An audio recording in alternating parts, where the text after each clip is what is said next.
Hello, everyone. I hope everyone can hear me. Um, my name is Zainab Najarali, and welcome to today's live question and answer session with MD Consultants. I'm a resident at the University of Toronto in Family Medicine, and the topic of today's discussion is CASPer preparation and OMSAS applications. So I'll be answering a list of questions compiled from students, and this is based on my experience as a Toronto resident and a McMaster medical student. So if you have any questions for me during the course of the session, feel free to type them in the comment box, and I'll try to get to as many of them before our session ends at 12 o'clock. Otherwise, I'll just stick to answering the questions that were submitted. All right, so the first question I have is, how did you prepare for the CASPer exam? So for the CASPer exam, I actually did a preparatory course. I read about what the actual CASPer exam was using online resources and websites, and then I compiled a list of questions that I found online and I practiced answering them. I also read the book Doing Right by Philippe Hubert, and that one I found to be super helpful. And I happen to have done a bioethics course in university, in my undergrad at University of Toronto, just prior to writing the CASPer exam. So I found that to be extremely helpful as well. I also used a consulting company at the time to help train me about what kind of questions would be on the exam and what kind of questions I should expect and how I should formulate my answers. So I found all of that to be extremely helpful, and I highly suggest doing similar things to that. Oh, and also, I also read a lot of newspaper articles, knew what was relevant in the news, and also just to help me with making sure my writing was at par with what I wanted it to sound like. So if you read a lot of newspaper articles, your writing does get significantly better because reading makes you a better writer. And I think that's very helpful for an exam where they're gauging your communication skills while you're answering questions. Okay. Are you allowed to look at your notes in a CASPer exam?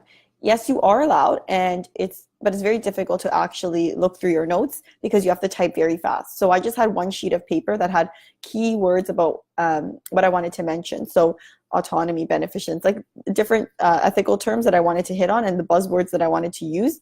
And that way I have it as a quick reference. And I also made sure that I had a style for answering my questions. So when I had a format that I would follow, and then I had that format written down just so I wouldn't forget my style. But in terms of looking through all your notes, it's very, very difficult. It's a very fast exam. How early can you register for CASPer, and when is the deadline for the fall 2019 intake? There's actually a great website online. It's called takecasper.com, and on it has test deadlines. So it'll tell you the program, what you need, like a required identification to actually register, what kind of ID format they need it in, the final date to write your test for this cycle, and then the deadline to distribute your score.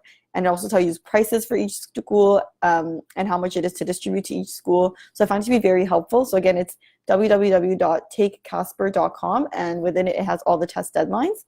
So when you sign up to actually like enroll to the school, so you actually send in your application, then usually they send you a link, and then the deadline for fall intake depends on the school. So for example, Dalhousie University, the final date to write has already passed, but for other schools it actually is around October, some of them in January, some of them in March, so it's actually quite varied.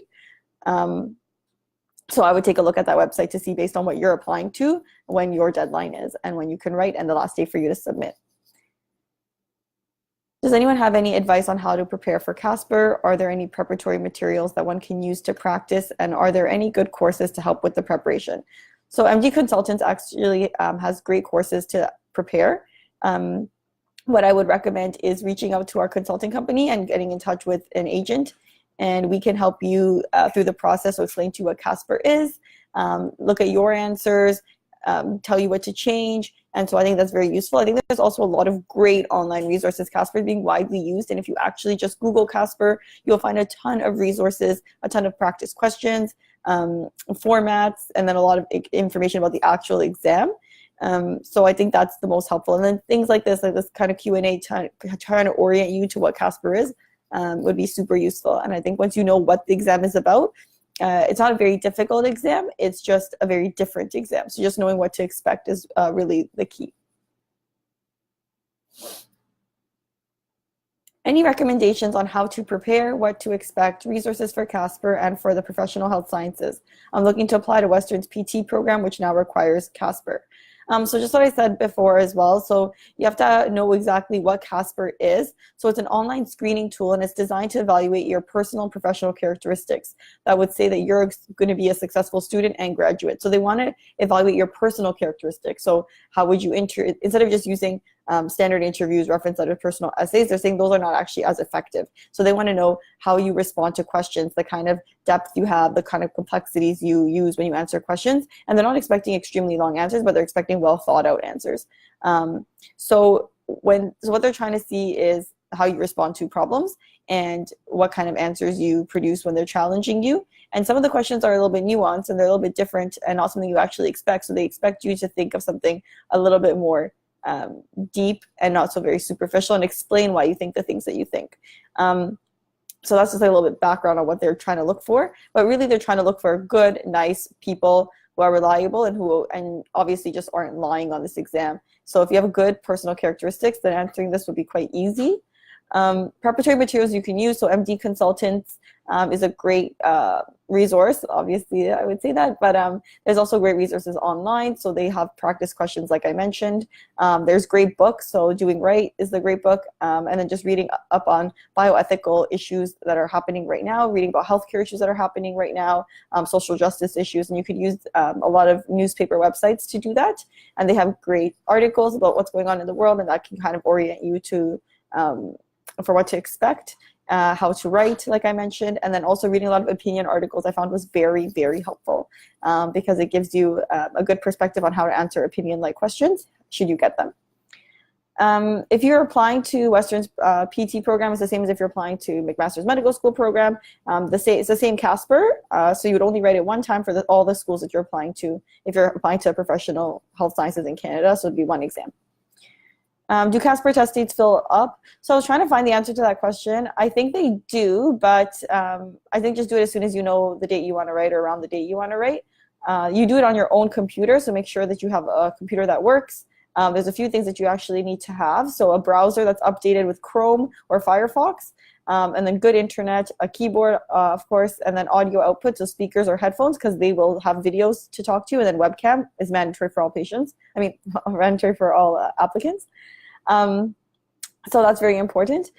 I don't know if they fill up though, so I would double check and email them. I looked around on the internet to try to see, so I'm unsure about that one.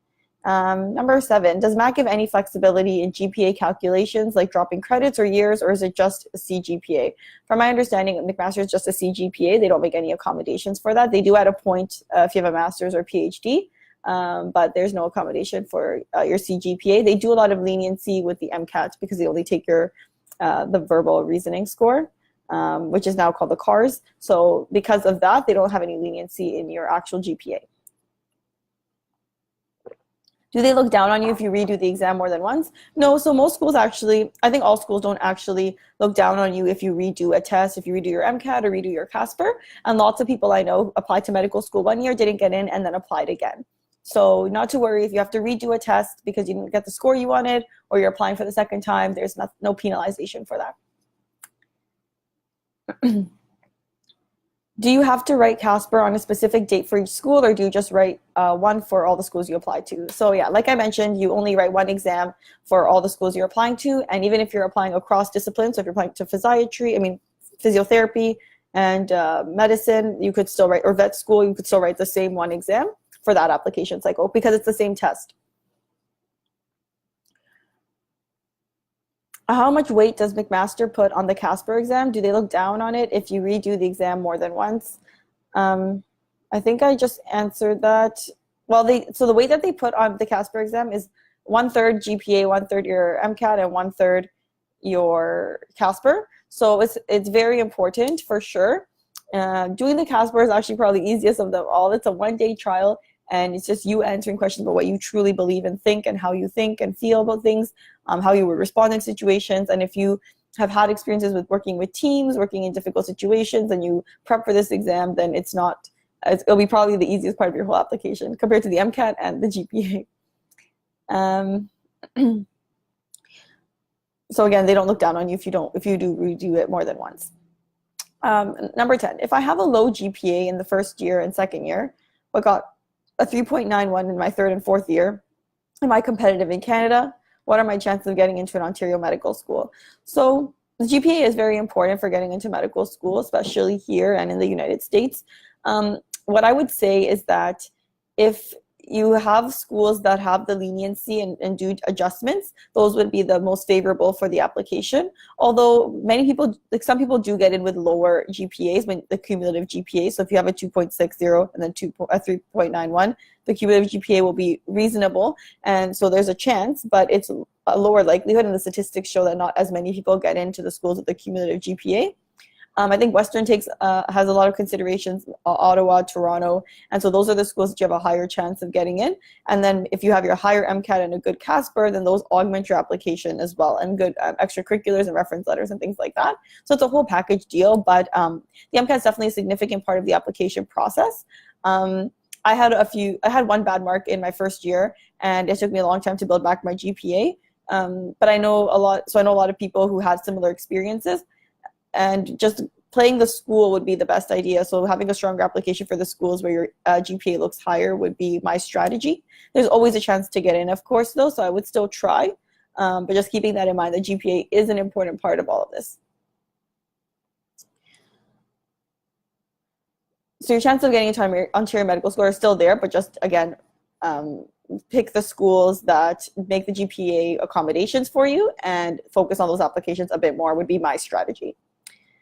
Okay, next question is, I have a great GPA and MCAT score, but not a lot of extracurriculars. Now in my 4th year, I'm planning to do a lot of activities. Are there ones I should prioritize? I would say there's nothing that you need to prioritize. Whatever you're choosing to do, make sure that you actually like doing it so you can commit to it and you can do a good job while you do it. I wouldn't say to add so many and then to spread yourself too thin.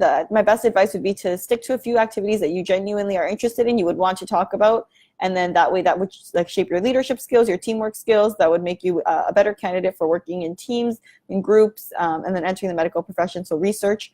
My activities that I did when I was in my undergrad is I volunteered at a hospital for a few years. I also did research, so that was my main focus of my application. I did a lot of community work. So I didn't take a lot of leadership roles in my university, but I actually focused my leadership roles in my local community. And that way I didn't run into not being interested in what I was doing, and I didn't try to spread myself too thin. There were definitely points where I think I was doing a little bit too much. And I had to scale back, and that was very helpful because then I made sure that the things I did do, I committed to properly, and then I had good references and strong references for those things. So I would say based on your interests, do that. So if you really like sports, then commit to being on the varsity team, being captain, doing things like that. If you are really interested in research like I was, then focus your research effort, focus on doing research and submitting abstracts and things like that. If you like doing work in your local community, be a leader in that respect. If you like doing with your school community, like doing student council stuff in your undergrad, that would be very helpful also. So yeah, I think you could really do anything, and a lot of my friends in medical school did so many different things in their undergrad that would show that they're good leaders, and that they desire to be part of a greater difference, and they all successfully got in. So just focus your efforts on what you are interested in. I personally did it in research in my local community, and I found that to be very helpful for me, mostly because I enjoyed it a lot. And then I continued doing research in medical school because I genuinely was interested. Okay. I want to apply to medical school this year, but I've been focused on my MCAT until now. Is it a good idea to start my applications now for the October 1st deadline? That's, again, another personal question.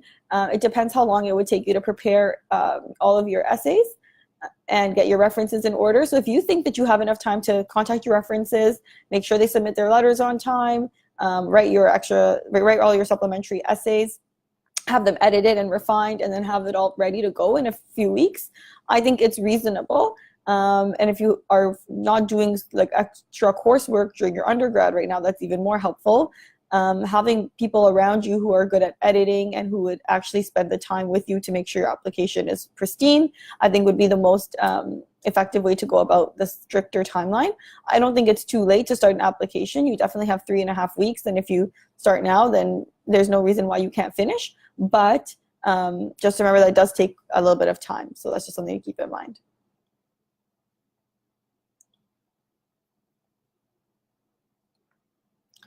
I have heard some medical schools only care about one section of the MCAT, example, cars. Is it a good idea just to write this section and apply to those schools? I'm worried I don't have time to study all the sections fully.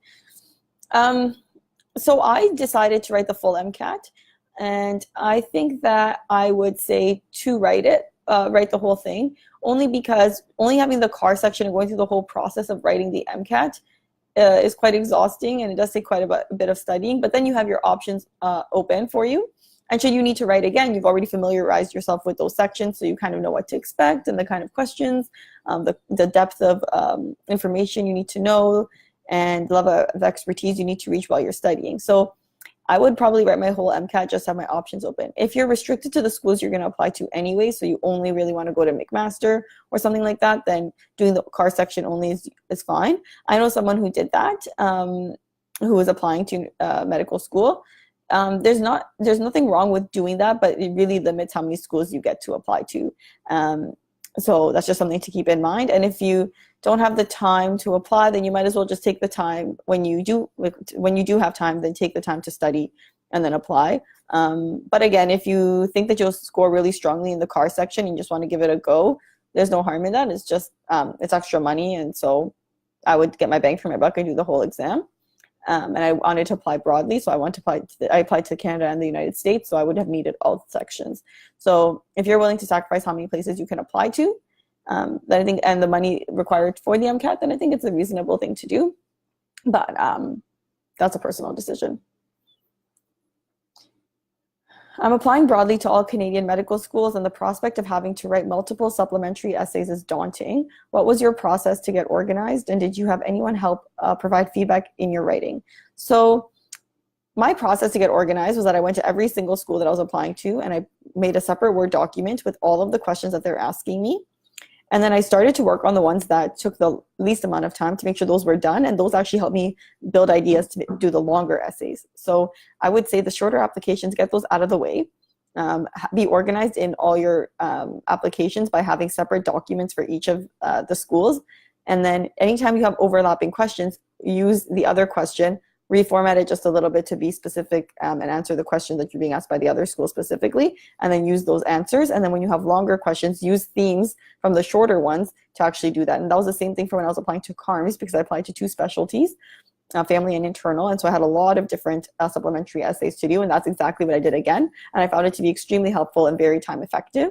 I definitely did have people helping me with my writing. So a few of my friends and my cousins, they're people I know who are strong writers, and I've seen their work before, and I valued their feedback. So I made sure that I did all my essays, made sure that they were available ahead of time, and that they would be editing my things as I go through. So I definitely did that. And then a lot of my medical colleagues read my essays as well when I was applying to CARMS, which is kind of a similar process. So I found that to be extremely helpful.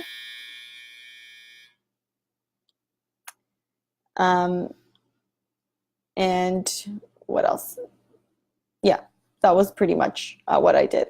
So I think just being very organized, knowing exactly what you have to do, keeping everything logical and good order, and then starting from things that take the least amount of time to the most, to kind of feel like you're getting progress. Because if you start with the long ones and they take very long, then you're going to rush the short ones, and those would have been a lot easier, and you could have had those perfect earlier on. And giving yourself enough time to edit and really read through every single sentence. Time is key. So when you want a perfect application, especially with writing, you want to make sure that you have enough time to go through your things multiple times, because you're going to catch errors all the time.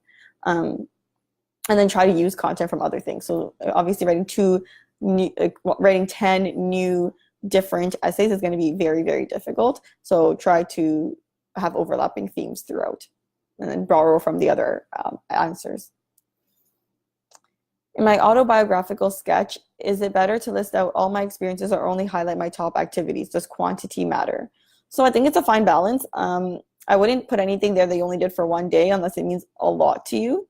So obviously if you ran a marathon, then you could put that as your one day thing. But if you just volunteered for 2 hours one day and you don't find it to be a very significant event, I wouldn't put it. Put things that you actually are happy to talk about, things that actually made a difference to you or you're proud of, that made you feel like you accomplished something. I think those are the things that I would definitely highlight. I think quantity doesn't matter, but if you did a lot of things, then you should put them all down.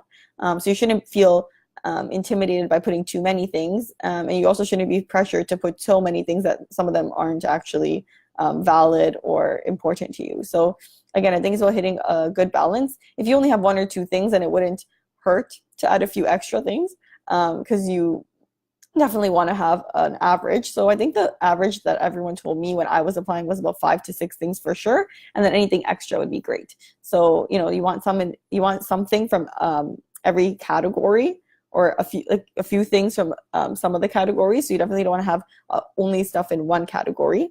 So I think that's very important. But after that, I think it's just things that actually matter to you. So definitely not a numbers game, that's for sure. All right, so I haven't gotten any more questions, but I'm happy to talk about the actual CASPer exam. Does anybody have any questions right now? I'm just going to check to see if I have any comments.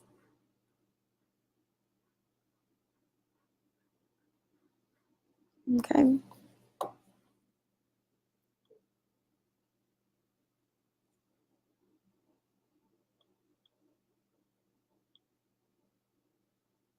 So it's also important to know about CASPer is that you're not allowed to have anyone else write your CASPer exam, and that's extremely important. You shouldn't have anyone else with you while you're writing the CASPer exam, because should you know this, then your application is fraudulent. And the copy and paste function on your browser is actually disabled during the test. So if you had things somewhere else written down, you want to paste it, that's not going to work. And they have additional security features in the background, so they do detect suspicious activity, and they're very cautious about this, so it's good to know.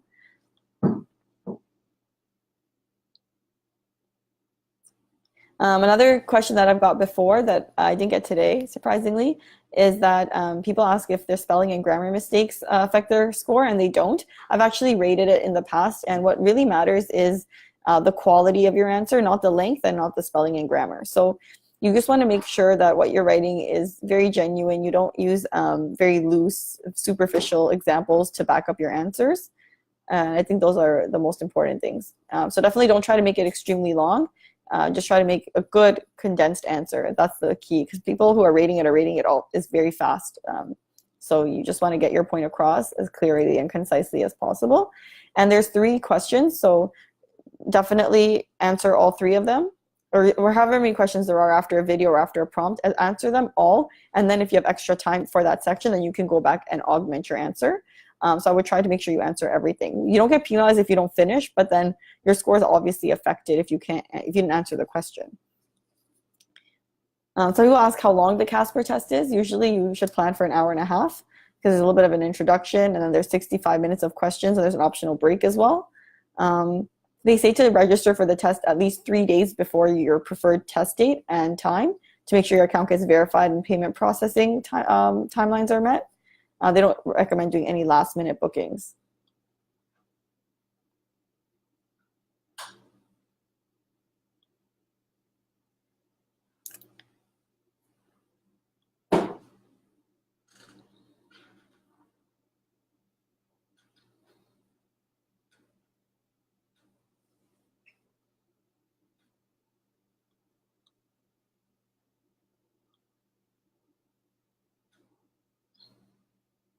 Some other housekeeping things about your actual test day. So make sure that there's nothing else running on the background of your computer that would be taking up bandwidth. So if anyone's playing video games in your house, try to make them stop for the hour.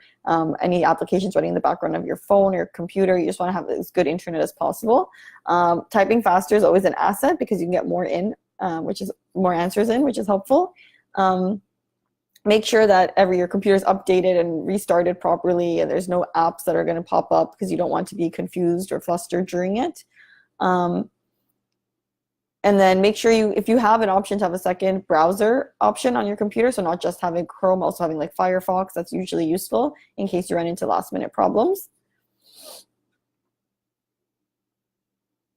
If you have any technical issues, they say to try to refresh it, and then it usually resumes where you left off. But don't resume refreshing a page during a written section unless your timer finishes, in case it disconnects.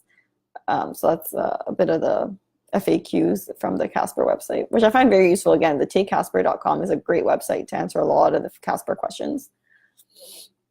Some people asked about their results being submitted to schools. So after 3 weeks of processing, your results get released to the programs that you asked for it to be distributed to, and you pay a distribution fee, I think, per school.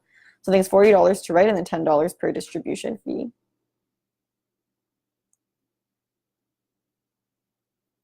And then CASPer is only valid for one application cycle. So if you applied last year and you did CASPer, you're going to be doing CASPer again this year because they change the questions a lot. And you're scored based on what everybody answers during their CASPer test. Online, there's also a lot of good CASPer content. It gives you, the takecasper.com has some sample scenarios to kind of give you a gist of what the format is like. So a video or a statement, and then you answer a question. So for example, I'm reading off the website right now, but it says, consider the statement. From time to time, we deal with conflict in some form. And then one of the questions is, describe a time when you had to deal with a conflict and how you coped with it. So when you're answering a question like that, you wouldn't want to just pick something very arbitrary and silly, like, oh, one day I had a fight with my sibling and I did this. You want to talk about a conflict with a mentor, a conflict with a family member who really mattered to you in a really high tension situation, a conflict with a colleague or a teammate, things like that, and then how you coped with it. So using real mechanisms and being very introspective of what you did and what you wish you had done differently, what you would have changed and what you were happy you did. So really thinking deeply about those kinds of concepts is really important. Conflict resolution is always a theme that comes up in CASPer exams when you're in medical school, and then also during CARMs. So it's a theme that always comes up.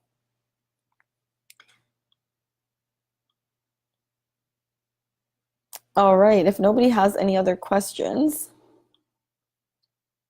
then I think we're going to end the question and answer. If you would like to submit any more questions, I'd be happy to answer them. So thank you so much for joining our session today. If you have any additional questions for me or for the Canadian Medical School interview process in general, feel free to email info@mdconsultants.ca or send us a message over Facebook. I'm happy to also field questions. My email is zainab.najarali@medportal.ca. And if you like today's sessions and you would like to hear from physicians like me on our unique experiences and personal journey, let us know. I think it was really, really helpful during my application process to use a consulting company. And I highly recommend it to anybody who asks me for advice when they're applying. And I tell everyone the best thing I did was I hired a consulting company, because that meant that during this whole process, I've controlled every single thing that I could control to help me get in. So I made sure that I prepped for the CASPer. I made sure I studied hard for my undergrad and got my GPA requirements. I studied hard for my MCAT. And then I used consulting companies again for my interviews.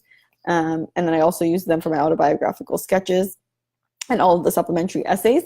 And so at that point, I have used expert advice for every single opportunity, every single element of the application process. And that way I'm trying to maximize my chances of getting it. So I would highly recommend using the MD consultants or a consulting company in general when you're prepping for each step of the process. So again, if you like today's sessions, please let us know. We're happy to hear from you. And again, if you have any questions, feel free to email us. It was great chatting with you this morning. Thanks.